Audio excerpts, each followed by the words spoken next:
Pertama kita harus petakan dulu wilayah-wilayah yang memang ada tambang ilegalnya ya atau peti tersebut.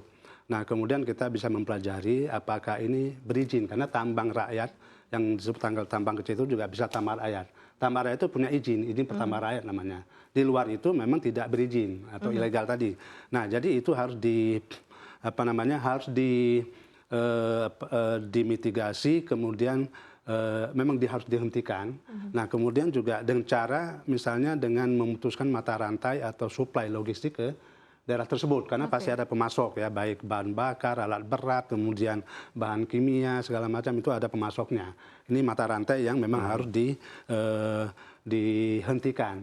Nah kemudian harus dipetakan juga siapa cukong di belakang itu. Nah itu harus karena pemodalnya biasanya ada. Nah sehingga ini yang kalau tidak dihentikan juga akan menyebabkan ini akan berjalan terus. Kemudian ya yang kembali lagi bahwa aturan dan hukuman harus diberlakukan.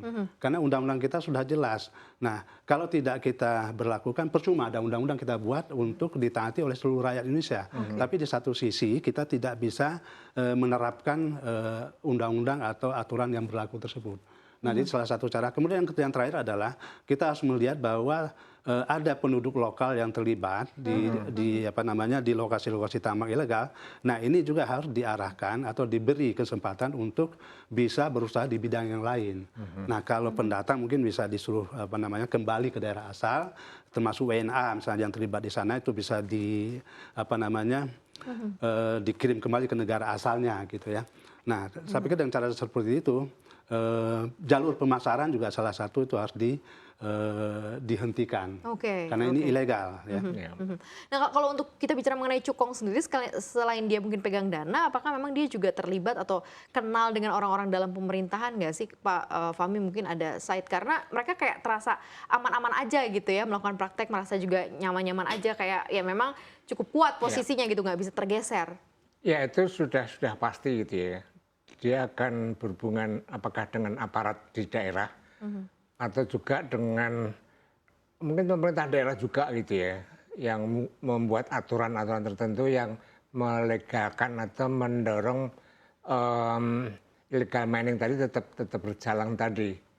Nah ini saya kira terus terjadi tadi sehingga ya backing tadi dia merasa aman gitu ya. Nah oleh karena itu menurut saya yang pertama kali harus ada variabel pertama itu adalah komitmen Jokowi saya kira. Oh komitmennya ya. Nah, kemudian yang kedua ada undang-undang yang ada selama ini. Ini kan mengurangi kewenangan daerah gitu ya. Banyak orang mengatakan ini resentralisasi kembali. Nah sehingga daerah merasa dia tidak diikutsertakan, tidak bertanggung jawab sehingga ya ngapain saya harus mengawasi misalnya. Nah Pak, bagaimana dengan konflik of interest dengan masyarakat sekitar yang memang selama ini juga sudah menggantungkan hidupnya dengan tambang-tambang ini seperti apa Pak? Nah ya terus terang memang itu banyak menurut sempat gitu ya yang menggantungkan hidupnya di tambang ilegal tadi gitu ya.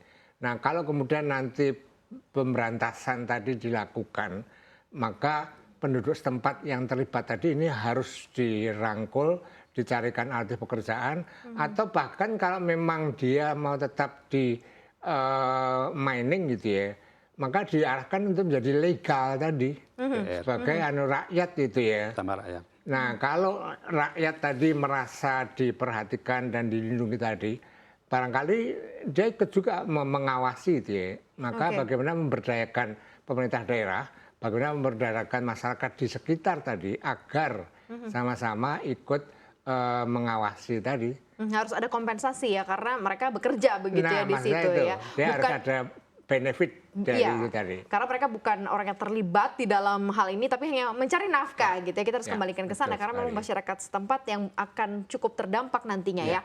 Nah Pak Rizal, Kementerian SDM sendiri berjanji Dirjen Penegakan Hukum atau Gakum ini untuk memberantas praktik penambangan tanpa izin atau PETI yang terbentuk pada bulan depan.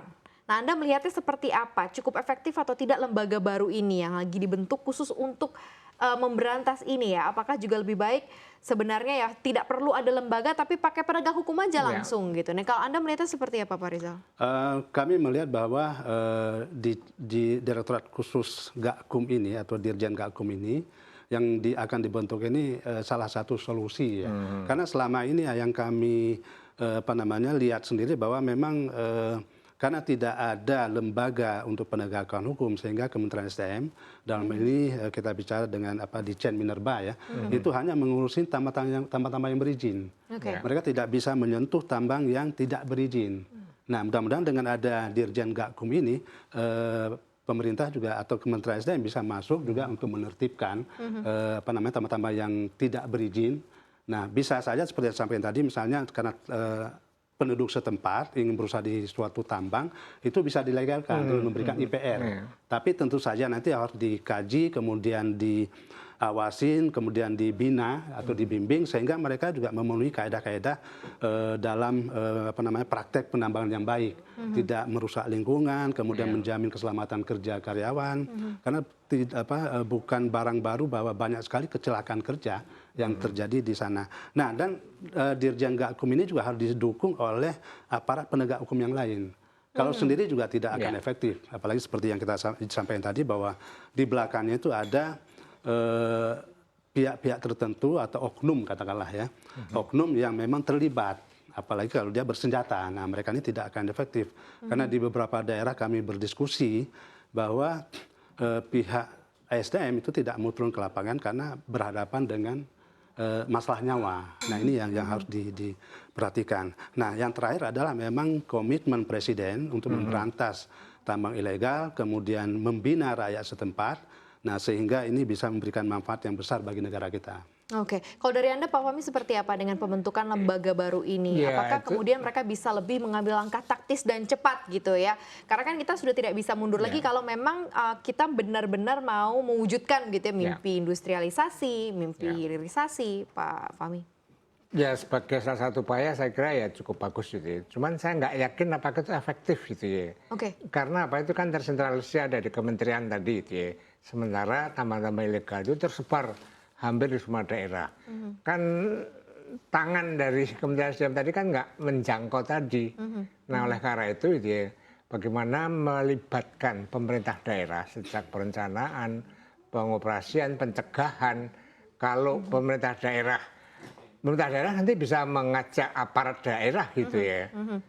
Itu kalau dia dilibatkan maka barangkali akan bisa mengurangi dampak tadi gitu ya. Nah yang terakhir gitu ya, tambang ilegal tadi ini saya khawatir menjelang pemilu ini akan semakin marak gitu ya. Karena ya belum terbukti gitu ya, tetapi banyak juga dana-dana yang dari tambang ilegal itu yang mengalir ke tim-tim sukses tadi. Nah kalau itu benar kan ini juga harus diberantas juga. Tapi itu tidak bisa terlacak ya Pak? Nah masanya di situ tadi. Nah cuman kalau misalnya pelaku dari atau pemilik tambang legal tadi diberantas, maka kan sumber dana yang untuk tim sukses tadi kan akan berhenti. Jadi kepalanya dulu yang harus dipangkas dulu dengan tadi pertama komitmen, kedua penegakan hukum, dan juga perubahan peraturan yang melibatkan pemerintah daerah dan aparat daerah untuk ikut memberantas tadi. Tanpa itu kalau Kementerian SDM hanya membentuk dirjen tambang ilegal tadi, itu saya kira nggak cukup dan nggak akan efektif itu.